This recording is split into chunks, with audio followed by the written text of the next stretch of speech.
12,000 feet up in the Himalayas sits the Kedarnath Temple. For over 1,000 years, this isolated stone structure has served as a deeply revered site of pilgrimage. On June 16, 2013, a localized tsunami tore down the Mandakini River. The resulting flood wiped out the entire surrounding settlement. 10,000 people lost their lives, and thousands of structures were instantly reduced to rubble.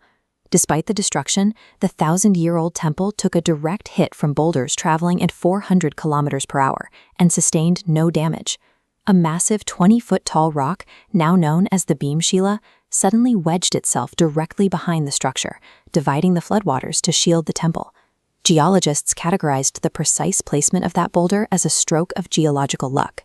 Devotees maintained it was a deliberate intervention by Shiva. But the mechanical forces at play suggest a deeper complexity that neither pure chance nor simple divinity fully explains. In May 2023, the Indian government authorized a covert Himalayan energy study. Teams from India's space and defense research agencies, ISRO and DRDO, brought military-grade diagnostic equipment, including Geiger counters, directly into the temple's inner sanctum. This chart plots their immediate findings. The baseline background radiation in the region sits at 0.1 microsieverts per hour. But the moment the sensors approached the central stone idol, the shivling, the reading spiked to 7.8 microsieverts. This is a localized surge 78 times the normal limit. The data reveals a cyclical spike. Between midnight and 3 a.m., the radiation levels surged to 15 microsieverts. During this 3-hour window, the stone emitted thin blue-golden beams of light visible to the naked eye, though they remained invisible to digital sensors. A junior scientist secured a sample of the water poured over the stone and brought it to the IIT Delhi labs. The liquid contained tritium, H3, a radioactive hydrogen isotope used as nuclear fuel, alongside monoatomic gold, a room-temperature superconductor, and ormus elements known for their capacity to repair cellular DNA. The chemical and radiological evidence identifies the Kedarnath complex as a sophisticated ancient machine. The site functions as an ancient, dormant nuclear reactor. The head priest of the temple holds a diary written over 4 centuries ago. The text contradicts the idea that the central stone was formed by nature, detailing a construction process that took 36 days. According to the manuscript, builders combined a dense material called Vajrashila with large quantities of elemental mercury. By locking liquid mercury inside a high-density shell, they created a room-temperature superconductor at the exact center of the temple. This structure clarifies the mechanics of Jalabhishek, the ritual of pouring water over the idol. When water flows over that pressurized mercury core, it initiates a cold fusion process. The interaction strips the water of its standard atomic structure, synthesizing the radioactive tritium detected by the labs.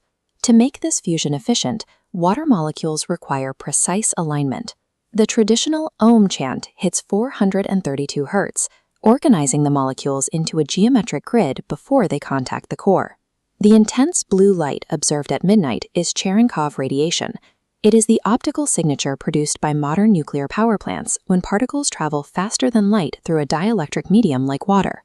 Every step of the traditional worship acts as a sequenced initiation code for an atomic cycle. After the 2013 floods, NASA analyzed core samples from the Bhimshila boulder. Their classified analysis revealed an artificial mix of titanium and aerogel. Vibrating at 7.83 Hz, this massive rock operates as the reactor's primary cooling tower, stabilizing the thermal output of the core. To protect the priests from the reactor's high output, the stone is coated in bellpatra leaves. These leaves contain agelene, a chemical compound that acts as a localized radiation shield. A junior scientist hid inside the temple on a new moon night to observe the core at peak output. At midnight, the sanctum began to physically vibrate. The core emitted a blinding blue Cherenkov beam, and complex Sanskrit diagrams projected directly out of the light onto the stone walls. While the initial high-flux radiation caused immediate physical stress and hemorrhaging, the concentrated ormus elements in the atmosphere initiated a rapid repair of her DNA telomeres. As her body recovered from the radiological shock, The accelerated cellular regeneration resulted in a documented 10-year reversal of her biological age. The ancient myth of conquering death is a physiological reaction. The biometric data indicates that the Maha Mrityunjay effect is a literal biological response to controlled Ormus element exposure. In February 2025, ISRO used high-level quantum sensors to broadcast the inner sanctum during Mahashivratri. They successfully recorded the Cherenkov radiation live, proving the ancient energy signature to a global audience. This leaves a central question. Why bury a fully operational power plant beneath thousands of years of religious mythology? The ancient engineers anticipated an era of global greed. If they published the technical blueprints of a limitless energy source, societies would weaponize it. By framing the reactor as a sacred, fearsome deity, they ensured humanity would protect the site rather than dismantle its components. They built a final safeguard into the system's biology.